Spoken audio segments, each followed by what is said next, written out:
Hello दोस्तों, स्वागत है आपका मेरे यूट्यूब चैनल परीक्षा प्लानिंग। तो चलिए आज की हिस्ट्री की दूसरी क्लास को शुरू करते हैं और आते हैं अपने टॉपिक पर। वीडियो शुरू करने से पहले एक रिक्वेस्ट है कि वीडियो को लाइक और चैनल को सब्सक्राइब अवश्य कीजिएगा। चलिए वीडियो को शुरू करते हैं। अध्याय दूसरा है आखेट खाद्य संग्रह से भोजन उत्पादन तक। तो चलिए वीडियो को शुरू करते हैं अपना लेसन। तुषार की रेल यात्रा। तुषार अपने एक रिश्तेदार की शादी में दिल्ली से चेन्नई जा रहा था।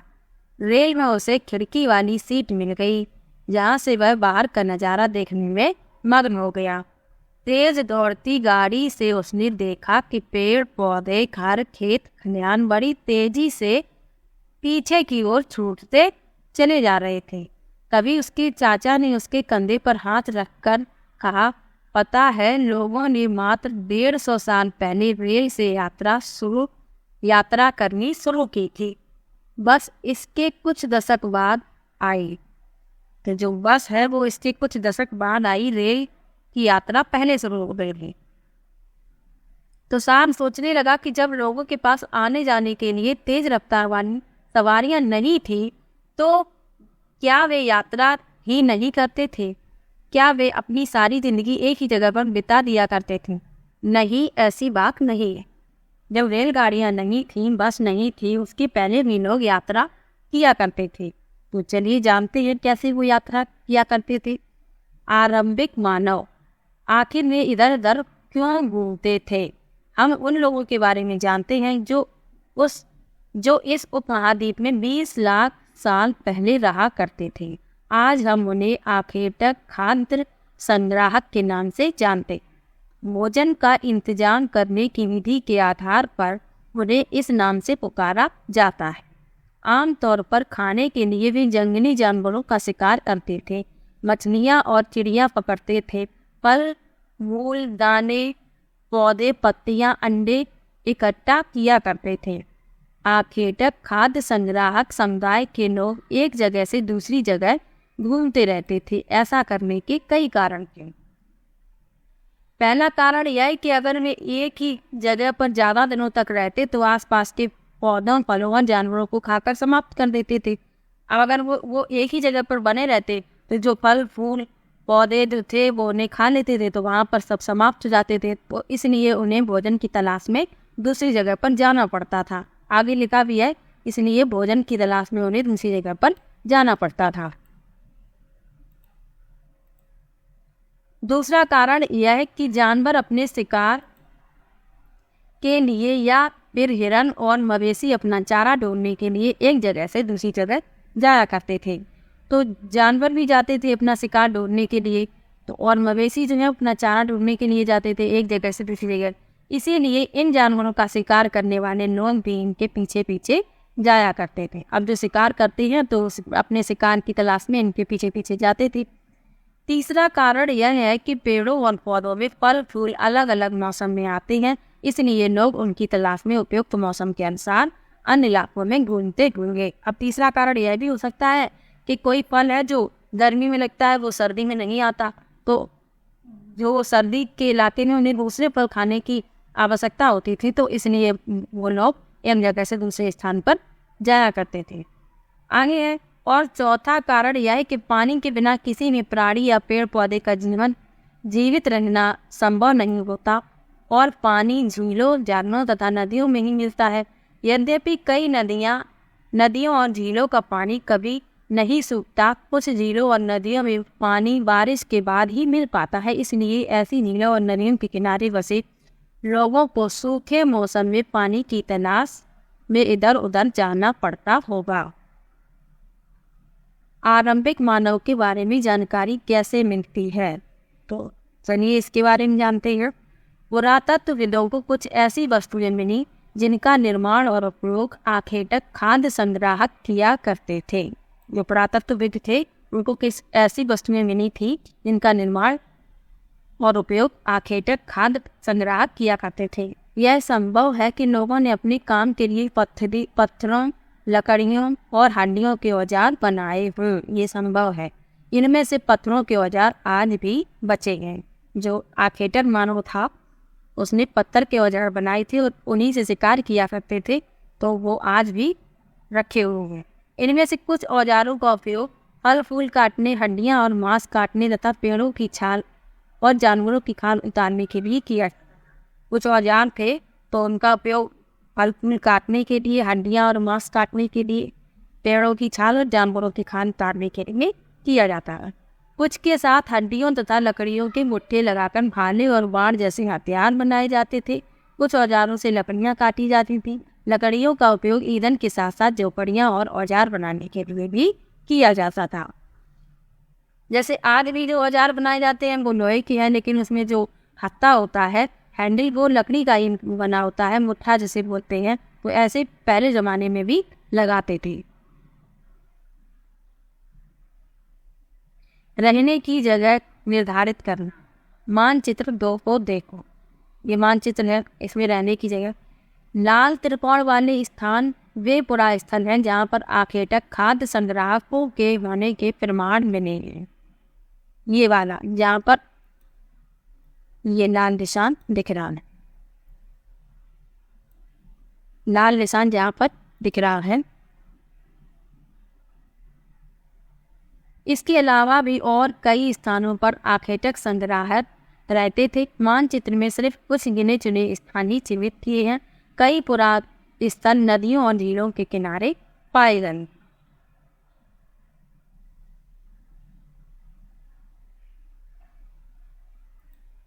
क्योंकि पत्थर के उपकरण बहुत महत्वपूर्ण थे, इसलिए लोग ऐसी जगह ढूंढते रहते थे जहां अच्छे पत्थर मिल सके। शैल चित्रकला, इनसे भी क्या पता चलता है? इस चित्र के बारे में बताओ। जिन गुफाओं में लोग रहते थे उनमें से कुछ दीवारों पर चित्र मिले हैं। इनमें से कुछ सुंदर उदाहरण मध्य प्रदेश और दक्षिणी उत्तर प्रदेश की गुफाओं से मिले हैं। इनमें जंगली जानवरों का बड़ी कुशलता से सजीव चित्रण किया गया है। ये देखिए, अब पुरा स्थल किसे कहते हैं ये भी जाननी थी। पुरा स्थल उस स्थान को कहते हैं जहां औजार, बर्तन और इमारतों जैसी वस्तुओं के अवशेष मिले हैं। ऐसी वस्तुओं का निर्माण लोगों ने अपने काम के लिए किया था। बाद में वे उन्हें वहीं छोड़कर चले गए। ये जमीन के ऊपर, अंदर, कभी कभी समुद्र और नदी तल में भी पाए जाते हैं। इन पुरा स्थलों के बारे में आपको अगले अध्यायों में बताया जाएगा। अगले लेसन में इनको पुरा स्थलों के बारे में जानकारी मिलेगी। आगे की खोज। मानचित्र 2 में कुरनूल गुफा ढूंढो। पृष्ठ 12। यहाँ राख के अवशेष मिलेंगे। इसका मतलब है कि आरंभिक लोग आग जलाना सीख गए थे। आग का इस्तेमाल कई राज्यों के लिए किया गया होगा। आग का इस्तेमाल कई कार्यों के लिए किया गया होगा, जैसे कि प्रकाश के लिए, मांस भूनने और खतरनाक जानवरों को दूर भगाने आदि के लिए।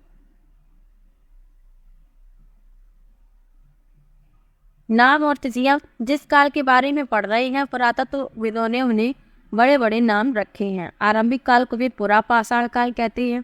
यहाँ 2 शब्दों पुरा यानी प्राचीन, पाषाण यानी पत्थर से बना है। यह नाम पुरा स्थलों से प्राप्त पत्थर के औजारों के महत्व को बताता है। पुरा पाषाण काल 20 लाख साल पहले, 12,000 साल पहले के दौरान माना जाता है। इस काल को 3 भागों में विभाजित किया गया है: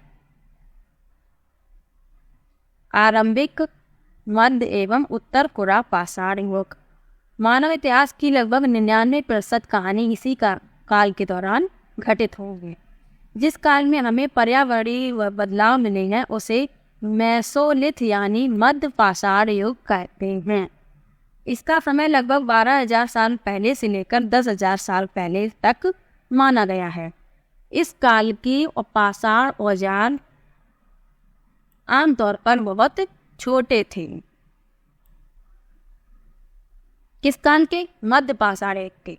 मध्य पाषाण युग की बात हो रही है, तो इस काल में जो औजार मिले हैं वो बहुत छोटे थे। इन्हें माइक्रोलिथ यानी लघु पाषाण कहा जाता है। प्रायः इन औजारों में हड्डियों या लकड़ियों के मुट्ठे लगे हंसिया और आरी जैसे औजार मिलते थे। साथ साथ पुरा पाषाण युग वाले औजार भी इन दौरान बनाए जाते रहे। अगले युग की शुरुआत लगभग 10,000 साल पहले से होती है। इसे नवपाषाण युग कहा जाता है। नवपाषाण का क्या मतलब होता होगा? हमने कुछ स्थानों के नाम दिए हैं, अगले अध्याय में तुम्हें ऐसे अनेक नाम मिलेंगे। अक्सर हम पुराने स्थानों के लिए उन नामों का प्रयोग करते हैं जो आज प्रचलित हैं, क्योंकि हमें ज्ञात नहीं है कि उस काल में इनके क्या नाम रखे होंगे। ये सब बातें अगले अध्याय में पढ़ेंगे। अब बदलती जलवायु के बारे में जान लेते हैं। लगभग 12,000 साल पहले दुनिया की जलवायु में बड़े बदलाव आए और गर्मी बढ़ने लगी। इसके परिणाम स्वरूप कई क्षेत्रों में घास वाले मैदान बनने लगे। इससे हिरन, बारहसिंगा, भेड़, बकरी, गाय जैसे उन जानवरों की संख्या बढ़ी जो घास खाकर जिंदा रह सकते हैं। जो लोग इन जानवरों का शिकार करते थे वे भी इनके पीछे आए और इन्हें खाने पीने की आदतों और प्रजनन के समय की जानकारी हासिल करने लगे। हो सकता है कि तब लोग इन जानवरों को पकड़कर अपनी जरूरत के अनुसार पालने की बात सोचने लगे वे। साथ ही इस काल में मछली भी भोजन का महत्वपूर्ण स्रोत बन गई। खेती और पशुपालन की शुरुआत कब से हुई, यह भी देख लेते हैं। इस दौरान उपमहाद्वीप के भिन्न भिन्न इलाकों में गेहूं, जौ और धान जैसे अनाज प्राकृतिक रूप से उगने लगे। मतलब इनको उगाया नहीं गया, ये अपने आप ही प्राकृतिक रूप से उगने लगे। कौन से? गेहूं, जौ और धान। शायद महिलाओं, पुरुषों, बच्चों ने इन अनाजों के भोजन के लिए बटोरना शुरू कर दिया होगा। साथ ही वे यह भी सीखने लगे कि यह अनाज कहाँ उगते थे और कब पककर तैयार होते थे। ऐसा करते करते लोगों ने इन अनाजों को खुद पैदा करना सीख लिया। इस प्रकार धीरे धीरे कृषक बन गए। पहले ये जो अनाज थे ये प्राकृतिक रूप से उग गए, लेकिन फिर ये जो मानव थे इन्होंने देखा कि इस अनाज को खाया जा सकता है, तो इन्होंने इनको बटोरना शुरू किया, संग्रह किया इनका। फिर धीरे धीरे वो इनको पका कर खाने लगे। तो अब इन मानवों ने क्या किया कि इन अनाजों को खुद से पैदा करना सीख लिया और धीरे धीरे वो कृषक बन गए। इसी तरह लोगों ने अपने घरों के आसपास चारा रखकर जानवरों को आकर्षित कर उन्हें पालतू बनाया होगा। सबसे पहले जिस जंगली जानवर को पालतू बनाया गया वह कुत्ते का जंगली पूर्वज था। कई बार पूछा गया है कि सबसे पहले मानव ने किस जानवर को पालतू बनाया, तो वह कुत्ता था और कुत्ते का जंगली पूर्वज था। धीरे धीरे लोग भेड़, बकरी, गाय, सूअर जैसे जानवरों को अपने घर के नजदीक आने को उत्साहित करने लगे। ऐसे जानवर झुंड में रहते थे और ज्यादातर घास खाते थे। अक्सर लोग अन्य जंगली जानवरों के आक्रमण से इनकी सुरक्षा किया करते थे और धीरे धीरे वे पशुपालक बन गए। आगे देखते हैं घरेलूकरण की प्रक्रिया।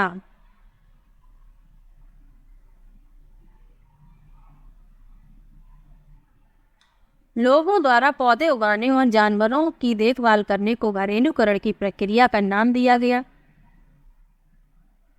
है। अपनाए गए ये पौधे जानवर अक्सर जंगली पौधों तथा जानवरों से भिन्न होते थे। इसकी वजह यह है कि इस प्रक्रिया के तहत अपनाए गए पौधों या जानवरों को लोग चयन करते थे। उदाहरण के तौर पर लोग उन्हीं पौधों व जानवरों का चयन करते थे जिनके बीमार होने की संभावना कम हो। यही नहीं, लोग उन्हीं पौधों को चुनते जिनसे बड़े दाने वाली अनाज पैदा होते थे, साथ ही जिनकी मजबूत डंठलें अनाज के पके दानों के भार को संभाल सके। ऐसे पौधों के बीजों को संभाल कर रखा जाता था ताकि फिर से उगाने के लिए उनके गुण सुरक्षित रह सकें। उन्हीं जानवरों को आगे प्रजनन के लिए चुना जाता है जो आमतौर पर अहिंसक होते। इसलिए हम देखते हैं कि पाले गए जानवर तथा कृषि के लिए अपनाए गए पौधे जंगली जानवरों तथा पौधे से धीरे धीरे भिन्न होते गए। मिसाल के तौर पर जंगली जानवरों की तुलना में पालतू जानवरों के दांत और सींग छोटे होते हैं। जो जंगली जानवर होते हैं वो हिंसक होते हैं, उनके दांत और सींग बड़े होते हैं, लेकिन जो पालतू जानवर हैं उनके दांत और सींग छोटे होते हैं। आगे देखते हैं। यह प्रक्रिया पूरी दुनिया में धीरे धीरे चलती रही। यह करीब 12,000 साल पहले शुरू हुई। वास्तव में आज हम जो भोजन करते हैं वो इसी प्रक्रिया की वजह से है। कृषि के लिए अपनाई गई सबसे प्राचीन फसलों में गेहूं तथा जौ आते हैं। उसी तरह सबसे पहले पालतू बनाए गए जानवरों में कुत्ते के बाद भेड़ और बकरी आती। तो याद क्या रखना है, सबसे प्राचीन फसल जो उगाई गई वो गेहूं की, गेहूं के बाद जौ, और सबसे पहले जिस पशु को पालतू बनाया वो कौन है, कुत्ता। कुत्ते को सबसे पहले पालतू बनाया गया, उसके बाद भेड़ और बकरी को। एक नवीन जीवन शैली। तुम किसी पौधे के बीज को बो कर देखो, तुम पाओगी कि इसे विकसित होने में भी कुछ वक्त लगता है।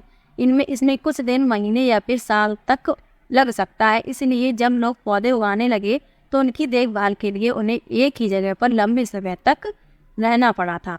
बीज बोने से लेकर फसलों के पकने, पौधों की सिंचाई करने, खरपतवार हटाने, जानवरों और चिड़ियों से उनकी सुरक्षा करने जैसे बहुत से काम शामिल थे। कटाई के बाद अनाज का उपयोग बहुत संभाल कर करना पड़ता था। अनाज को भोजन और बीज दोनों ही रूपों में बचा कर रखना आवश्यक था, इसलिए लोगों ने इसके भंडारण की बात सोचनी पड़ी। बहुत से इलाकों में लोगों ने मिट्टी के बड़े बड़े बर्तन बनाए। जो अनाज होता था उन्हें संग्रहण करने के लिए मिट्टी के बड़े बड़े बर्तन बनाए, तो उन्हीं में अनाज भरकर रख दिया जाता था, जो फिर से उगाने के काम आता था। टोकरियां बुनी, फिर जमीन में गड्ढा खोदा। आगे देखते हैं, जानवर चलते फिरते खाद्य बना। जानवर बच्चे देते हैं जिससे उनकी संख्या बढ़ती है। अगर जानवरों की देखभाल की जाए तो उनकी संख्या भी बढ़ती ही है, साथ ही उनसे दूध भी प्राप्त हो सकता है, जो भोजन का एक अच्छा स्रोत। यही नहीं, जानवरों से हमें मांस भी मिलता है। दूसरे शब्दों में पशुपालन भोजन के भंडारण का एक तरीका है।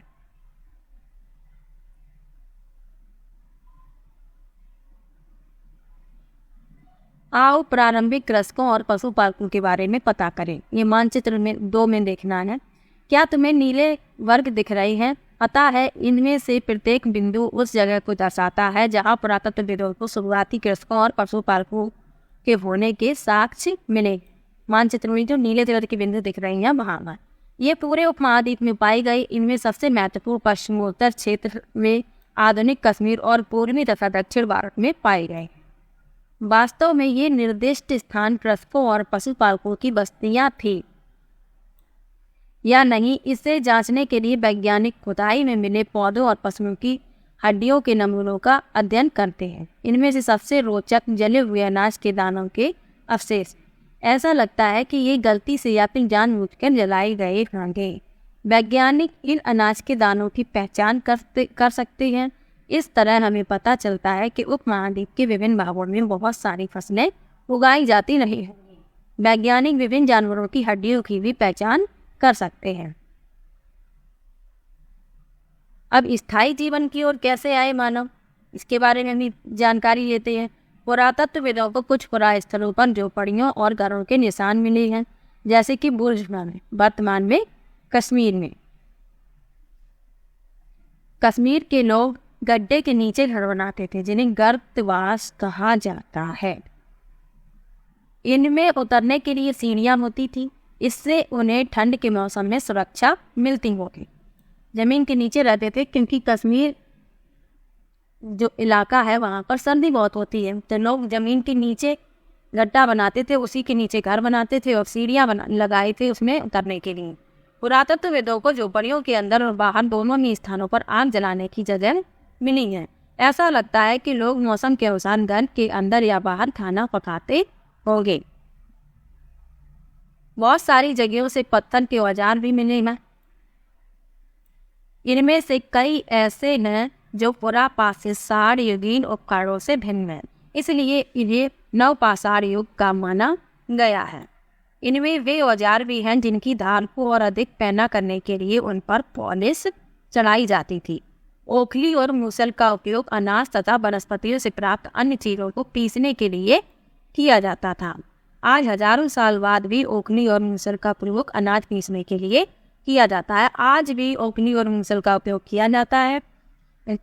खाना पकाने के लिए कुछ चीज़ें जो होती हैं उनको पीसने के लिए इसका उपयोग किया जाता है, जो प्राचीन समय में भी किया जाता था। उसी तरह प्राचीन प्रस्तर युगीन औजारों का निर्माण और प्रयोग लगातार होता रहा। कुछ औजार हड्डियों से भी बनाए जाते थे।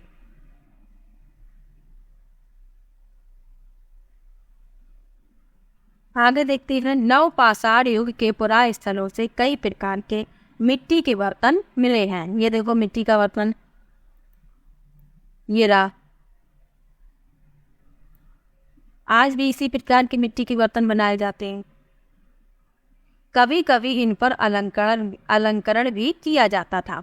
बर्तनों का उपयोग चीज़ों को रखने के लिए किया जाता था। धीरे धीरे लोग बर्तनों का प्रयोग खाना बनाने के लिए भी करने लगे। चावल, गेहूं तथा दलहन जैसे अनाज अब आहार का महत्वपूर्ण हिस्सा बन गए थे। इसके साथ साथ अब लोग कपड़े भी बुनने लगे थे। इसके लिए कपास जैसे आवश्यक पौधे उगाए जा सकते थे। क्या ये परिवर्तन हर जगह एक ही साथ आए होंगे? ऐसी बात नहीं है। एक तरफ जहाँ कई जगहों पर स्त्री पुरुष शिकार और भोजन संग्रहण करने का काम करते थे, वहीं अन्य लोगों ने हजारों सालों के दरमियान धीरे धीरे खेती और पशुपालन को अपना लिया। बहुत जगह लोग मौसम के मुताबिक बदल बदल कर अपनी जीविका चलाया करते थे। सोच में नहीं चल मेहरगढ़ में जीवन मृत्यु। मानचित्र 2 में मेहरगढ़ को ढूंढो। यह ईरान जाने वाले सबसे महत्वपूर्ण रास्ते बोलन दर्रे के पास एक हरा भरा समतल स्थान है। मेहरगढ़ संभवतः वह स्थान है जहां स्त्री पुरुषों ने इस इलाके में सबसे पहले जौ, गेहूं उगाना और भेड़ बकरी को पालना सीखा। ये याद रखना है, मेहरगढ़। यहाँ विभिन्न प्रकार के जानवरों की हड्डियां मिली। इनमें हिरन तथा सुअर जैसे जंगली जानवरों और भेड़ों और बकरियों की हड्डियां भी हैं। मेहरगढ़ में इसके अलावा चौकोर तथा आयताकार घरों के अवशेष भी मिले। इसमें प्रत्येक घर में 4 या उससे ज़्यादा कमरे हैं। ये रहा, ये मेहरगढ़ की घर का एक चित्र है। तो इसमें दिखाया गया है कि 4 कमरे हैं इसमें।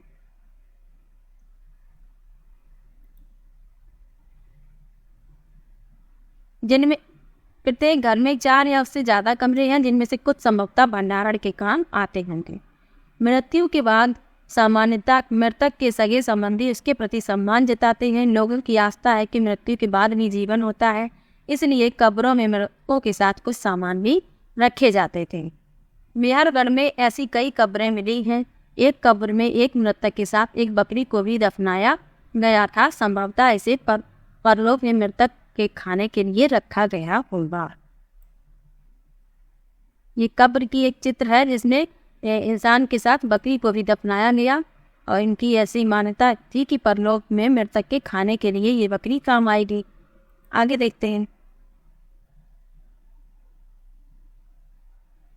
यहीं पर समाप्त होता है।